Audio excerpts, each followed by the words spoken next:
Oh my fucking god, we're back. You guys ate up the last couple of videos, and hey man, we gotta keep the YouTube content going. But what is up, guys? Welcome back. Listen, guys, go peep my other previous videos because bro, I've been putting work in. Markets have been cooked, bro. I have literally not been away from the markets in a minute, and it's like, damn, bro, it's like, it's kind of peaceful though, knowing that like I can just chill and I can work on content for you guys and do other shit, make these cool videos for you guys when the market's not doing shit. But it's also like, damn, bro, like we're trying to make money, you know what I'm saying? But in today's video, we're gonna be talking about how I almost went to jail at 18 years old when I was in high school. And you guys don't know, no one knows this about me except the people I went to high school with, because it was fucking crazy. But I almost went to jail at 18 years old when I was in high school, and yeah, I almost ruined my life. And then now we're here. Now we've made multiple six figures trading, and we have the skill set of being profitable. So, I want to use this as motivation to tell you guys, even if you fuck up in life, even if things aren't going where you want in life, you can achieve anything you want, right? At some point it's going to happen, guys. If you're putting in the work, you're doing shit the right way, it's bound to happen, bro. Like, why can't it happen for you, bro? If you're doing the shit the right way. But yeah, man, basically what happened was when I was 18 years old, in high school, so if you guys don't know, I'm from Minnesota, right? And I went to high school in Minnesota. And if maybe shout out Minnesota. Hey, y'all know what's going on with Minnesota, bro. ICE agents be going crazy. Fucking Leering Center, Somalis be going crazy, bro. Hey, man, everybody's scamming at this point. Let's just open a business in Minnesota and get taxpayer money from the government and then scam people and then we can go to Miami, open a business, actually buy a business, and then we can sell more courses in Miami, bro. Let's do it that way. But yeah, essentially, I'm from Minnesota, right? And mind you, I had matriculated in the system when I was in like 8th grade, but essentially I went to high school there, right, in a suburb, and I was the only Indian kid, right? There was two other Indian kids, but predominantly it was a white and I'd say like a white and Somali school, but mainly white, obviously. But in terms of the minority and the demographic, I was the only Indian kid, right? So not to make stereotypes or anything back then, but like I had glasses. I was younger, right? I was you could say a nerd, because you guys you probably know like I am pretty educated, but I was a nerd, you could say, and I was always focused on my studies, and I was focused on getting A's in all my classes, and it was just I was really trying to like make myself as someone in high school is trying their best, right? But stereotypical, like from the movies type shit, like, oh, like fucking scrawny Indian kid being a nerd, whatever the fuck. And that was my identity, right? And me being only like one of like 3 Indian people, right, at the time, and I was younger too. Like when you're in 9th grade, 10th grade, 11th grade, you're like 15, 16, 17, 18. That's like fucking young, bro. But yeah, I was just trying to do my thing, and just work on my studies and whatnot. But obviously people in my high school, they didn't like me, bro, because I was a foreigner, and I was just like this Indian kid. And I think there was always some stigma, even though like I had no beef with anybody, at least I thought. I felt like, as someone who was an actual minority in the school, it just felt like people were just like would laugh at me and look down at me. You feel me? So I wasn't necessarily trying to please people, but I just didn't have an identity of who I was. I was focused on school, and I didn't have an identity on who I was. And as I built a relationship with the people in my class, I graduated class of 2019 in high school. It was just like that whole feeling of like, oh my god, like this guy's like this Indian kid, he's just like this brown kid, bro. Like he's a laughing stock, right? I never went to anybody with prom. I was always I tried my best to be social as possible, to try to put myself out there as someone who still had a growth mindset, but like nobody fucked with me. I didn't have a girlfriend in high school. All the white girls, I remember, bro, there's this white girl, her name was like Mia, I think, and fucking I asked her out to prom, bro, and she was like, no, bro, because like it was just so like, people were like two-faced, bro. These motherfuckers were snakes. They would treat you good in your face and then just like smirk at you and look down on you and laugh at you, bro. You feel me? So like I was coming from the perspective of like I'm trying to like be, because I like building connections. I'm a pretty positive person, I'd say. So I was coming from the perspective of like I'm just trying to like be my best out there from a social aspect, right? And again, I don't know what it was, but just people just took advantage of me. It was really sad, and I'm glad I'm not in that school anymore. It was a fucking terrible experience, after we graduated, right? But what happened was essentially my senior year. So, you know, junior year happened. Again, I'm focusing on my studies. You know, I'm at this point, I'm basically valedictorian of my school. I'm having all A's. Also, we can get into that later, but that's another story. I had a racist fucking AP literature teacher who gave me a B+ on my transcript, so it would actually prevent me from getting valedictorian. So throughout my full 4 years of high school, I had A's in every single class. So I had like a 3.99987 GPA, but this one racist white teacher, fuck you, Miss Hanson, go fuck yourself, okay? She gave me a B+ because she was racist, and you know, I would say I had a very good background of being able to write good essays and good papers and whatnot. It's just she was racist, you feel me? And as someone who's Indian, bro, she just didn't like the fact that I was Indian and shit. And I don't know, bro, but motherfuckers are racist. It was a racist. I'm not gonna lie, it was a racist ass school, low key. On the low. But yeah, bro, basically, 18, when I was 18, right, senior year of high school, you know, I'm just like, again, we're all into college and whatnot, and like, just, again, taking tests, right, our SAT, whatever, ACTs, fucking applying for college and whatnot, just going about my normal time, and I don't know what clicked in me, bro, but basically, I was like, you know what, we should throw a party. And essentially, you know, TLDR, I guess, basically, I threw a party at my house, at my dad's house, and it went completely south, and it got so out of hand. Basically, it was like a Project X party. If you guys have ever fucking, you know, seen Project X the movie or some shit like that, it was basically a scene out of Project X, bro, and a time out of Project X. And basically, like, you know, there was over 300 people, bro, fucking crazy cars parked up all the wazoo all over the streets, and then cops came in. Well, I'll get to the story later, but basically I threw a party, right, when my dad was out of fucking town. And it was like the most stereotypical shit, bro. He goes out of town and fucking, you know what, I'm like, there's a guy, his name was Darian Claiborne or whatever, I don't know his last name, remember his last name, but his name was Darian, right? I don't know, bro, he was cool, he was a really cool guy, don't get me wrong, he was a cool guy, he still is a cool guy, we follow each other on IG still, but you know, he did use me in a sense, right? And I just feel like everybody used me during that time, and I just wasn't thinking straight. But basically, you know, we were hanging out, and we were like, you know what? He was like, dude, your dad's going out of town. You should throw a party at your house, bro. And I was like, oh shit, bro, I could do that. Because he was like, yeah, bro, like, you're the nerd, bro. You're like you're this Indian kid, and everyone's gonna fuck with you, bro, if you throw this party, right?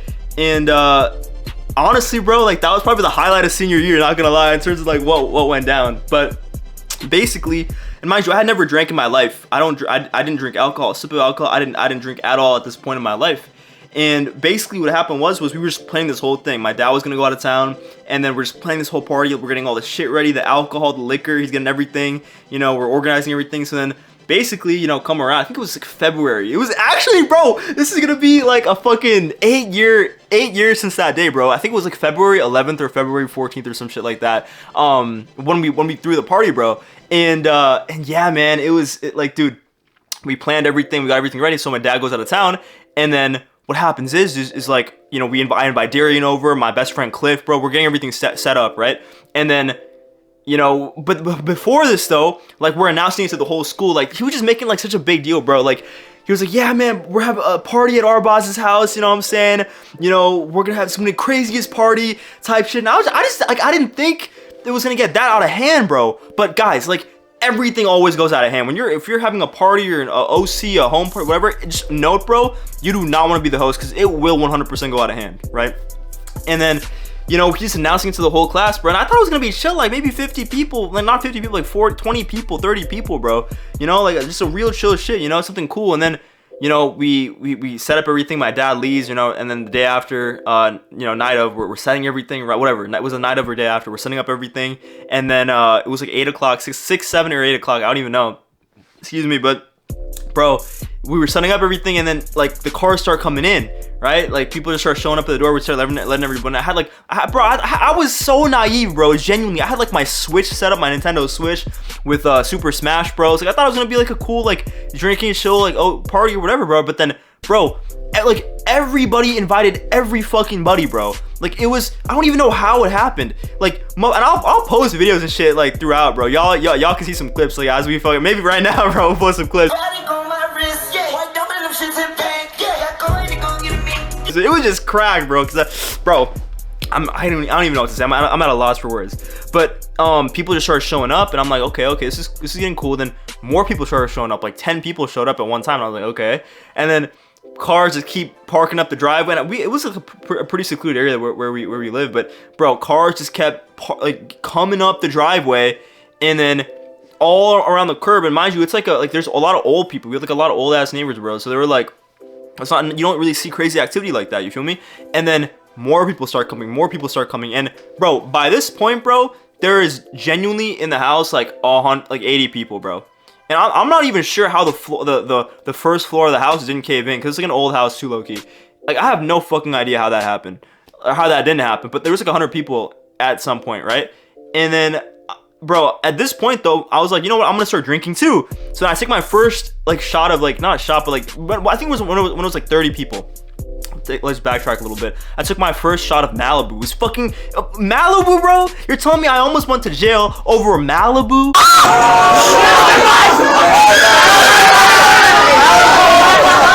I don't know, bro. I was just trying, like, I wasn't drunk. I did get a little bit drunk later on, but like in this, I was like kind of acting a little bit, bro, because like, you know what I'm saying, it was just like a meme, you feel me? So I was like acting like, oh, I'm drunk and shit like that. I'm just like being a complete fool, bro, being a complete clown, right?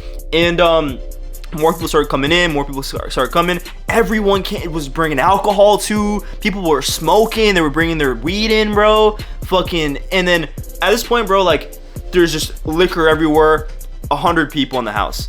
And I'm drunk as fuck, and like I'm just like, acting like a fool, like in the bathroom, bro, trying to like have people like help me and shit, like just being dumb. But I think at that point, a little bit after that, I did get kind of fucked up, like I was actually like drunk, right? But then, like, bro, there was like literally in the curb like 100 to 200 cars, bro, 100, and like that's obviously gonna set off red flags. And bro, my neighbor, apparently, I don't even know how, I mean, it's gonna happen naturally, but like, bro, my neighbor, it was somebody, they called the cops, obviously, bro. Oh my god, there's so many cars, there's a party, right? Because we were also playing music too. I was playing like loud ass music, bro. You know, I had a big ass speaker. I still have it to this day. It was posting some good quality music. It was loud, right? But yeah, man, like I'm just drunk, like we're going up into my room, people are just drinking, just playing music, partying, just talking, like chopping it up. But then, bro, you know what starts happening? Other people from other fucking high schools start coming through. So it's like, bro, these motherfuckers who are not even like, don't even have the rights to invite anybody, are inviting other people from other school districts to my house. And I'm just like, bro, like it got so out of hand, and people are coming up, right? And I hired some fucking dude from my high school. I paid him like $100 to be a bouncer. It was just so retarded, bro. Like dumb as fuck. I'm just looking back at it now, but obviously you're young, you make dumb decisions, and you know I'm very blessed to be, you know, I have the mentality and, you know, character I am today, and the identity that I have today. But yeah, bro, like fucking people just come through the garage, bro, and like there was no respect, bro. Like I thought that when I had this party, bro, people would fuck with me, like it was gonna be fun, like I was like, it was gonna be cool, right? Like a good time. It's just like, cause I'm just a good time.